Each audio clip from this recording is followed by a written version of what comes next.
Chers amis, bonjour. Voilà, je vous montre encore un chantier, un petit chantier. Les grues poussent comme des champignons. Alors ce sera pour des logements sociaux et privés, je crois. Voilà. Bon, j'espère que vous allez bien. Bon, moi tout se passe bien ici. Je suis très heureux où j'habite. C'est une ville charmante qui a ses petits côtés qu'on découvre qu'en faisant des photos, des vidéos. Vous voyez, je fais ça pas toute la journée, mais à certaines heures. Et ça me permet de découvrir des petits détails auxquels on ne prête jamais attention. À force de marcher, d'aller, venir, on ne fait pas attention à ces petits détails qui ne sont pas sans importance. Bref, enfin voilà. Je voulais continuer un petit peu l'information rapidement, mais je ne vais pas continuer à parler de cette affaire qui malheureusement a attristé beaucoup de gens. À propos de l'affaire du petit Louis. On va parler plutôt d'économie aujourd'hui, un peu d'économie. Parce que la France, ben ça je vous apprends rien, je crois que vous le sentez chaque jour au quotidien, quand vous faites des achats, un paquet de cigarettes, un café, une bière ou des courses, vous sentez un petit peu la cherté de la vie, quoi, on va dire.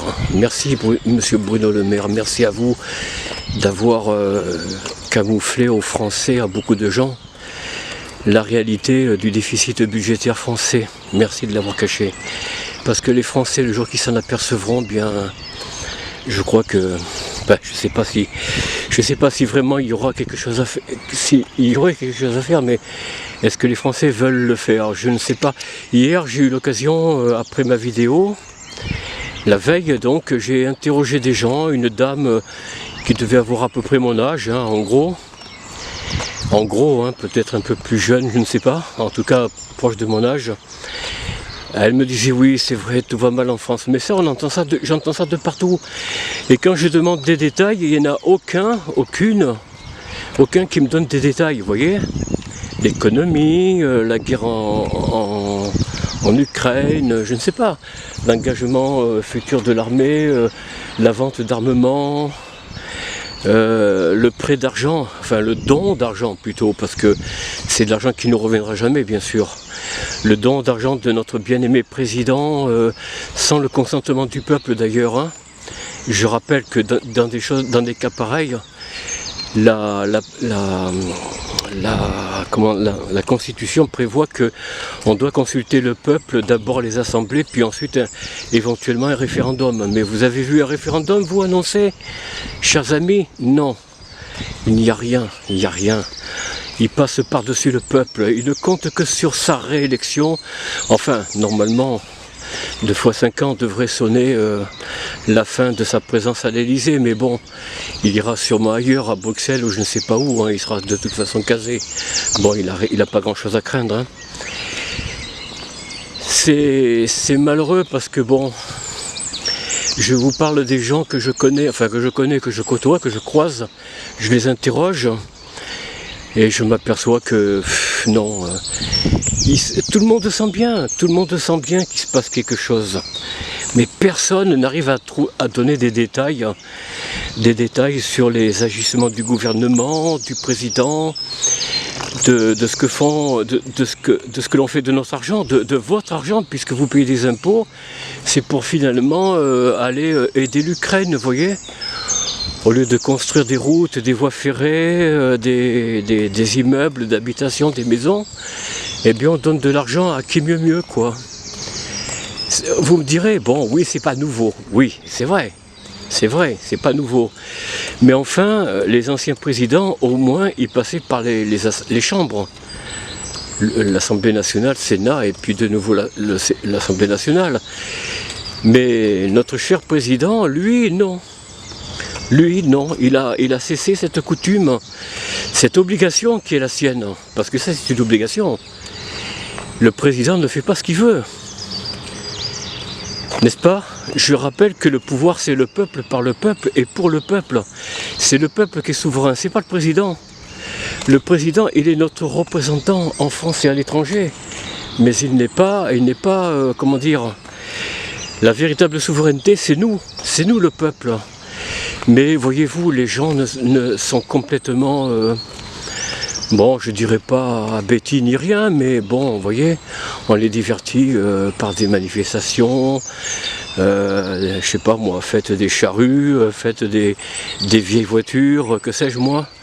On divertit les gens pour les détourner justement des véritables problèmes. Je vous l'avais dit ça déjà, j'ai l'air de me répéter. Alors je rappelle que pour l'économie, puisque c'est le sujet de cette vidéo, mais bon, elle va pas être bien longue, hein, cette explication.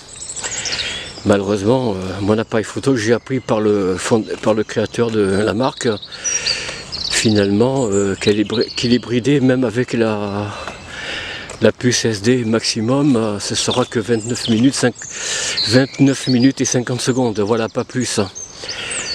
Mais là, je n'ai pas une puce de 29 minutes 50 secondes, elle fait 12 minutes ou 13 minutes maximum. Bon, vous me direz, c'est à moi de la changer.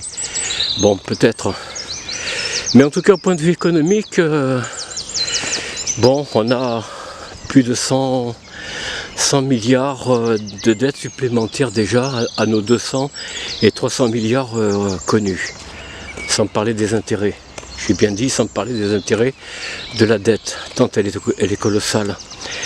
Nous n'arrivons même plus à rembourser le pourcentage les intérêts de la dette, pardon. Nous n'arrivons même plus à rembourser Alors, on vous parle de dette, oui, mais je vous avais dit aussi que la dette est une fabrication en bourse. En fait, la dette n'existe pas réellement. Elle est fabriquée pour faire peur aux gens. Voilà, je vous le cache pas. Vous allez me dire, mais qu'est-ce qu'il raconte? La dette n'existe pas, qu'est-ce que c'est cette histoire? Bon, je vous explique en gros, pour les non-initiés au placement boursier, ETF, placement commun, enfin, etc., diversification de portefeuille. Pour ceux qui ne sont pas spécialistes, simplement, c'est de l'argent titrisé en fait. C'est-à-dire que les factures qui sont présentées, elles sont déjà payées. Voyez-vous, toutes vos factures que vous payez, EDF, l'eau, le gaz, le loyer, même les loyers dans le parc logement social par exemple, les loyers sont déjà payés.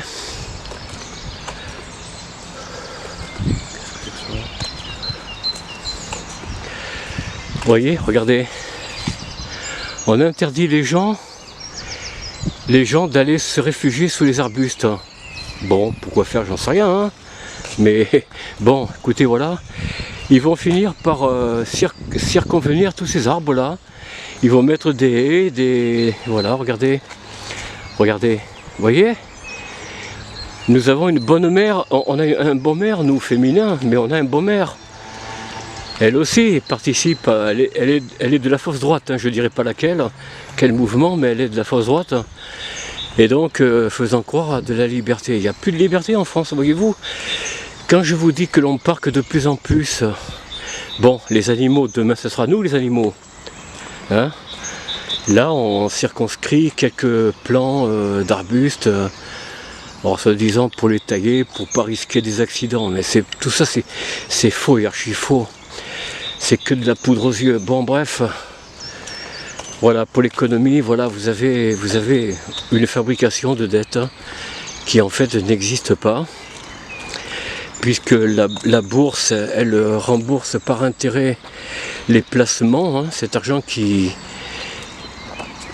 en fait est de la dette, c'est en fait de l'argent placé en bourse, me semble-t-il, si je ne me trompe pas. Donc il n'y a pas de véritable dette, seulement on fait croire aux gens qu'il y a une dette pour détourner l'argent public, tout simplement.